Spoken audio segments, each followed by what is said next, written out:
The Way of Shadows by Brent Weeks. Epilogue. Elaine knocked on the door of the cooper's shop, her hair covered, back bent, and foot twisted sideways in the dust.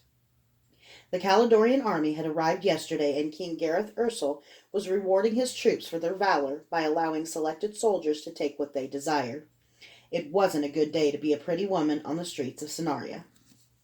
It had taken her 2 harrowing days to find this place. The cooper unbolted the door and signaled her in, gesturing to the back of the shop. Jarl was at a table covered with papers, fat sacks of money at his feet. "I've found your way out," he said. "A Caledonian caravan master has agreed to take you. You'll have to lie in a compartment used to smuggle tea and worse things until you get outside the gates. But it's big enough to hold you and the girl. You leave at nightfall." "You can trust this smuggler?" Elaine asked. "I can't trust anyone," Jarl said, exhausted. "He's Caledonian and you're beautiful. But because he's Caledonian, he has the best chance of getting through the gates. And he's worked with us for 20 years. I've made it in his best interest to take you safely." "You must have paid him a fortune," Elaine said. "Only half of one," Jarl said, the shadow of a smile coming to his lips. "The other half he gets when you send me word that you've made it safely." "Thank you. It's the least I could do for Kyler." Jarl looked down ashamed. "It's also the most I can do." Elaine hugged him. "It's more than enough. Thank you. The girl's downstairs. She won't leave him." He recognized this place. The white gold warmth suffused him. His flesh gloried in the light. He moved through the tunnel with sure and easy steps, eagerness without hurry. Gentle fingers closed his eyes. A child shrieked. Regrets, sorrow, darkness, cold. He blinked away the nightmare, breathed, let the white gold light hold him again. "Grab his arm, Uli. Help me." Cold stones slid under his back. Discomfort, pain, hopelessness. Then even the cold and the jostling faded. He walked forward unsteadily in the tunnel, broke into a jog. This was where he belonged now, here, without pain. A tear splashed on his face. A woman spoke, but he couldn't make out the words. He stumbled and fell. He lay there, terrified, but the nightmare didn't come back. He got up to his knees, stood. At the next step, he smacked up against nothing. He put his hands out and felt the invisible barrier. It was as cool as iron and as smooth as glass. Beyond it, the warmth increased. The white gold light beckoned him. Were those people up ahead? Something was pulling him aside, away. He felt twisted, and slowly a chamber came into focus. Not the chamber, for the chamber itself remained indistinct. It seemed full of people intensely curious to see him, but he couldn't make them out. All that was truly in focus was a man seated before him on a low throne, and 2 doors. The door on his right hand was of beaten gold. Light leaked around every edge, the same warm white gold light Kyler had just been in. The door to his left was plain wood with a simple iron latch. The man's face was dominated by lambent, lupine, yellow eyes. He wasn't tall, but he exuded authority, potency. "What is this place?" Kyler asked, a toothy smile. "Neither heaven nor hell. This, if you will, is the antechamber of the mystery. This is my realm. Who are you?" "It pleased Achalis to call me the Wolf." "Achalis? You mean Durzo?" Kyler asked. "Before you, there is a choice. You may proceed through one door or the other. Choose the gold, and I will release you back to where you were, and you will have my apology for interrupting your journey." "My journey?" "Your journey to heaven or hell, or oblivion, or reincarnation, or whatever it is that death holds." "Do you know?" Kyler asked. "This is the antechamber of the mystery, Azoth. You will find no answers here, just choices." The wolf grinned, and it was a joyless grin, a predatory grin. "Through the wood door, you will go back to your life, your body, your time. Or nearly so. It will take a few days for your body to heal. You will be the night angel in truth, as Achalis was before you. Your body will be immune to the scourge of time, as Achalis's was. Something that perhaps one must become old to appreciate. You will also heal at a rate beyond that of mortal men. What you call your talent will grow. You can still be killed. The difference is you will come back. You will be a living legend." It sounded wonderful. Too good, even. I'd be like Achalis Thorne. I'd be like Durso. The latter thought gave him pause. The burden of immortality, however it worked, or the power of it, or sheer press of so much time, was what had turned Achilles Thorne, the prince, the hero, into Durzo Blent, the hopeless, bitter murderer. He remembered his snide remark to Durzo. Here I thought the night angels were invincible. They're immortal. It's not the same. Why would you do this for me? Kyler asked. Perhaps I don't do anything at all. Perhaps it is the Kakari's work. What's the price? Ah, Durzo has taught you well, hasn't he? The wolf looked almost mournful. The truth is, I don't know. I can only tell you what I've heard from those more enlightened than I. They believe that coming back from death as you would was such a violation of the natural order of things that this unnatural life cost the afterlife. That for his 7 centuries of life Achilles traded all eternity. But they might be wrong. It might have no influence on eternity whatsoever. Or there may be no eternity to influence. I'm the wrong man to ask, for I have chosen this life myself. Kyler walked toward the golden door. It was so beautiful there. He had such peace. What fool would trade the eternal peace and happiness in that gold light for the blood and gore and dishonor and despair and duplicity of the life he'd led? As he stepped closer to it, the door changed.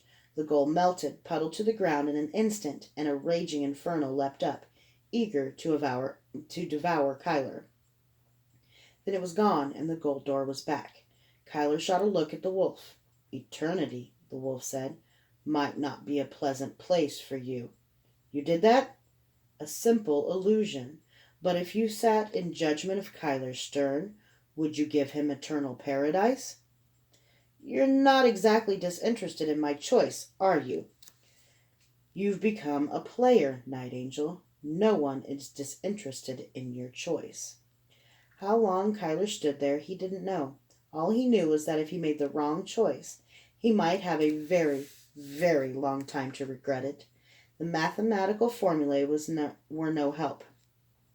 They were full of infinities and zeros, with no way of knowing on which side of the equation they landed.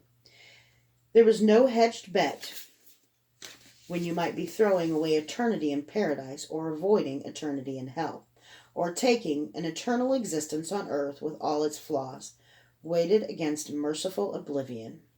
Kyler didn't have Count Drake's faith in a loving God, or Durzo's faith that there was no such God. He knew that he had done a lot of evil by anyone's definition.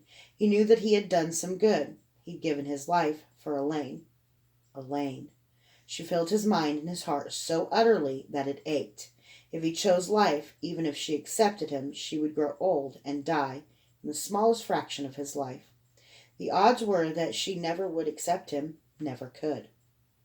All the ifs and maybes rose and fell in great towers of foundationless suppositions, but Elaine remained. Kyler loved her. He had always loved her. Elaine was the risk he would take every time. He made his choice and ran toward the plane door. He screamed and jerked upright. Elaine screamed. Uli screamed. Taking huge, gasping breaths, Kyler ripped open his blood-encrusted tunic. His chest was smooth, the skin perfect. He touched his demolished shoulder. It was whole, as healthy as the fingers of his right hand. There wasn't a scar on his body. He sat there blinking, not even glancing at Uli or Elaine, who were frozen, staring at him. I'm alive. I'm alive? Yes, Kyler, Mama Kay said, coming into the room. Her calm was surreal. Kyler sat stupidly for a moment. It had all been real. He said, unbelievable. Kyler, one who kills and is killed. Durzo knew all along. Uli, seeming to take her cue from the calm Kyler and Mama Kay were showing, seemed to be fine with Kyler sitting up and talking when he had been dead a moment before. Elaine was not doing as well. She stood up abruptly and walked out the door. Elaine, wait, Kyler said. Wait, just tell me one thing. She stopped and looked at him, confused, terrified, and hopeful at the same time, her eyes full of tears. Who was it who gave you those scars? It wasn't Durzo, was it? It was Rat, right? You came back from the dead to ask me that? Of course it was Rat. She fled. Wait, Elaine, I'm sorry. He tried to move, but it seemed he'd used up all his strength to sit up. She was gone. Wait, what the hell am I sorry about? Uli looked at Kyler accusingly. You aren't going to let her go, are you? Kyler held onto the edge of the bed like a lifeline. He looked at Uli and raised a hand helplessly, and had to quickly put it down to keep from falling over. How can I stop her? Uli stomped her foot and stormed out of the room. Mama Kay was laughing, but it was a different laughter than he'd heard from her before, deeper, fuller, truly happy, as if with the same act of will that had made her choose life, she'd set aside her cynicism. I know what you're thinking, Kyler. Durzo lied to you when he told you he'd hurt Elaine. Of course he did. It was the only way he could save you. You had to kill him to succeed him. The Kakari couldn't complete the bond until its former master died. They sat there in silence, Kyler thinking of how Durzo's death cast his life in a completely different light. It was disconcerting to think how wrong he'd been about his master, thinking him so hateful, actually believing Durzo was capable of mutilating Dollgirl. But Kyler liked the picture that was emerging. Durzo Brent, the legend, had been Akela's Thorn, the hero. Kyler wondered how many other heroes' names his master had worn. He felt a stabbing pain, an emptiness in his stomach, a surge toward tears that he suppressed. I'm going to miss him, he said, his throat tight. Mama Kay's eyes mirrored his. Me too. But it's going to be all right. I don't know why, but I really believe that. Kyler nodded. So you decided to live, he said, blinking away tears. He didn't want to break down in front of Mama Kay. And so did you. She arched an eyebrow at him, somehow holding both grief and happiness and amusement in her eyes all at once. She loves you, Kyler, whether she realizes it or not. She dragged you out of the castle by herself. She refused to leave you. Jarl's men found her. It was only when they got you here that Uli saw your wounds were healing. She's furious with me, Kyler said. Furious the way a woman in love gets, I know. Have you told Uli who her real mother is? Kyler asked. No, and I never will. I won't raise her into this. She needs a family. I was hoping you and Elaine would be interested in the job. Night came to the east shore of the Plith River in a smothering cloud. The city had been burning all day, and the night winds wafted the smell over the entire city. Fires reflected in the Plith, and low-hanging clouds held the ashy air like a pillow against the face of the city. A wagon clattered down a street, its driver hunched, face muffled against the melodious air. He overtook a crippled woman with a bent back and a foot turned sideways. One up? His scratchy voice asked. The woman turned expectantly. Her face, too, was muffled, but her eyes were young, though both eyes had been blackened. Her Caledonian driver was supposed to be dark-haired and fat. This man was white-haired, lean as a rail, stooped, and almost lost in his clothes. She shook her head and turned away. Please, Elaine, Kyler asked with his own voice. She flinched. Should be scared of you, shouldn't I?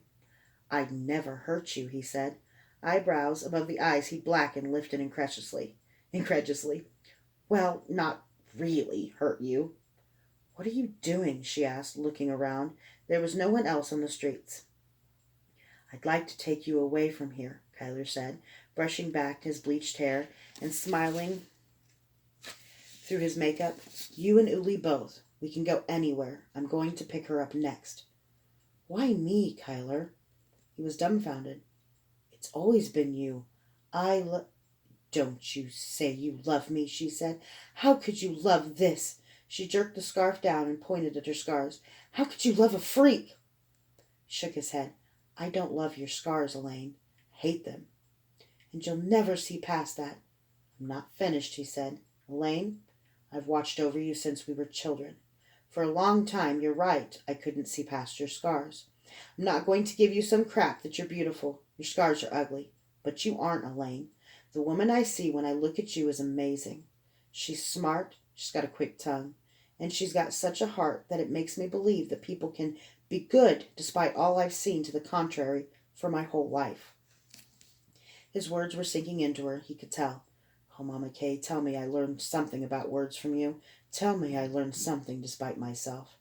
Elaine's hands waved like little birds. How can you say that? You don't know me. Aren't you still, doll girl? Her hands came down, and the little birds fluttered to rest. Yes, she said, but I don't think you're still Azov. No, he admitted, I'm not. I don't know who I am right now. I only know I'm not my master, and I won't live like he did. Hope seemed to leach out of her. Kyler, she said, and he saw that the name was a deliberate choice. I will always be grateful to you, but we would be a disaster. You would destroy me. What are you talking about? Mama Kay said your master intercepted all my letters. Yes, but I've had a busy afternoon catching up, Kyler said. She smiled sadly. And you still don't understand? Do girls ever make sense? He shook his head. When we were children, you were the one who protected me, who looked out for me. You were the one who put me with a real family. I wanted to be with you forever. Then when I was growing up, you were my benefactor who made me special. You were my secret young lord, whom I loved so desperately and so foolishly. You were my Kyler, my poor nobleman that the Drake girls told me stories about. Then you were the one who came to save me in jail. He paused and paused. You say that like it's a bad thing. Oh, Kyler, what happens to that silly girl when it turns out I'm not good enough for the man I've loved for my whole life? You? Not good enough? It's a fairy tale, Kyler. I don't deserve it. Something will happen. You'll find somebody prettier, or you'll get tired of me, and then you'll leave me, and I'll never recover, because the only kind of love I have to offer is stupid and blind and so deep and powerful that I feel like I'm cracking just to hold it in.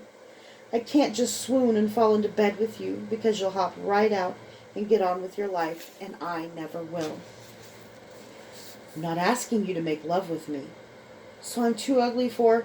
He couldn't say a damn thing right. Enough, he roared, emotion filling his voice so suddenly that it shocked her into silence.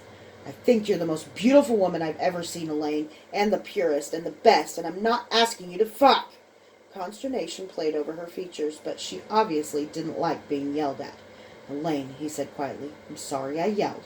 I'm sorry I hit you, even if it was to save you. I've thought I was dying twice in the last few days. Maybe I did die. I don't know. What I do know is that when I thought I was dying, you were my regret. No, not your scars, he said as she touched her face. I regretted that I hadn't turned myself into the kind of man that you could be with. That it wouldn't be just for me to be with you, even if you wanted me. Our lives started in the same shithole. Elaine, but somehow you've turned into you, and I've turned into this.